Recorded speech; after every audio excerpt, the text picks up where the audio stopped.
Welcome back to Plants Not Plastic. I'm Nikita, and today I'm going to show you how to make chickpea meatless meatballs that are delicious, inexpensive, simple, healthy, whole food, plant-based, low-fat, and oil-free.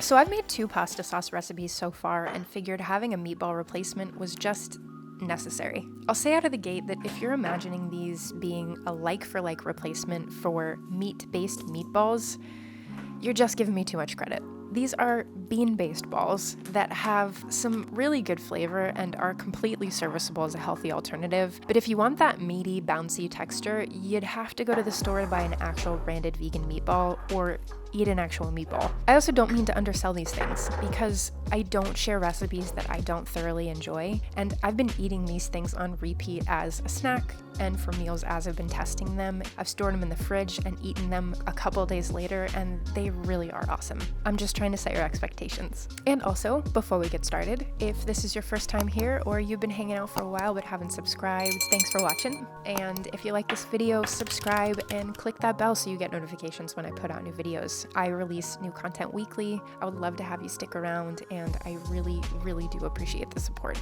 So here is everything you'll need to make this recipe. I'll also leave everything in the description box below, along with a link to the blog post with a printable recipe card. Starting with the veggie prep, we will dice the onion and ditch the sweater because as much as I wish it was still winter, it's not. Mince the garlic and dice the mushrooms.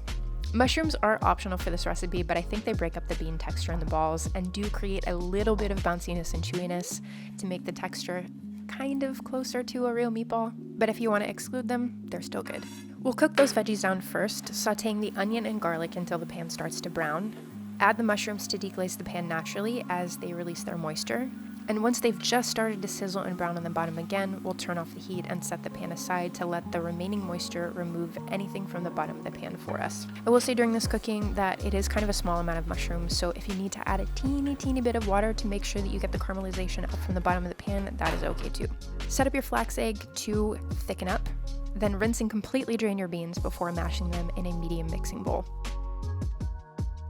Add your spices, nutritional yeast, garlic powder, onion powder, salt, pepper, and then the mix of Italian spices or a pre-mixed Italian spice mix. Soy sauce or tamari, and ketchup or tomato paste. Add in the oat flour and the flax egg once it's thick and mix everything together well.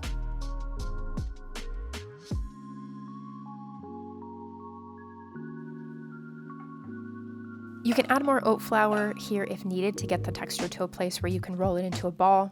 You want it to stick mostly to itself rather than your hands, though some sticking to you is expected and necessary to make sure the balls aren't too dry in the center once they're cooked through. I've admittedly had to pause and wash and dry my hands in the middle of rolling up these balls because I'll just get too much of the dough stuck to my fingers and then I won't be able to get it into a nice ball shape. Roll your balls out at about 2 tablespoons per ball with clean, dry, cool hands. You can also chill your dough for 10 minutes or so if you're working with it on a warm day to make it easier to work with. You'll come back to your nonstick pan, which you should clean in between cooking the veggies and cooking the chickpea balls, and then you'll cook your balls in groups over medium heat, browning them on each side. They may turn a little bit of a cuboid shape during this process, which is fine, but if you're a perfectionist, you can shape them back into a ball form once they've cooked. Also, while a utensil would probably be safer here, I just think that using my hands is easier, but be careful.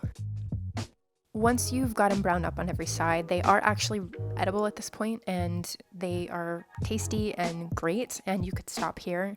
But I think they come out even better when they're baked through. It removes some of the additional moisture from the middle and has them hold up better to a sauce or being stored in the fridge. If you do want to bake them, preheat your oven to 350 degrees Fahrenheit and bake for 20 minutes.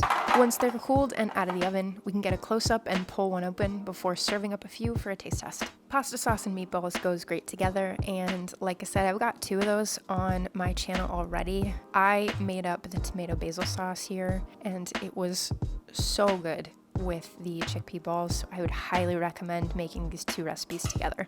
I do like them with spaghetti, but personally, I think that they stand alone as their own recipe, so I like eating them just this way. And again, in terms of the flavor, I've eaten these a ton as I've been testing them, have not gotten tired of them. They taste great, have really great Italian flavor. They're great for meal planning because they hold up really well in the fridge if you've baked them through, and I've just really enjoyed eating them. For how they stack up against an alternative, you can check out the full nutrition label on the blog that links out to Cronometer, but this recipe is going to be just like my others when comparing it to a non-vegan or processed vegan option. Without specialty items or animal products, it will cost you less to make. With plant-based ingredients, it'll have more fiber, and without oil or butter, you'll get to eat more of them for the same number of calories. So that's it for today's recipe. If you try it out, let me know in the comments. You can also subscribe to my blog to get recipes right to your inbox and connect with me on social media for day-to-day content. And if there's a recipe that you would like to see from me, let me know that in the comments as well. I'm always looking for new inspiration and love to make things that people recommend to me. And don't forget to subscribe, click the bell, give this video a thumbs up, and come back next time. Bye.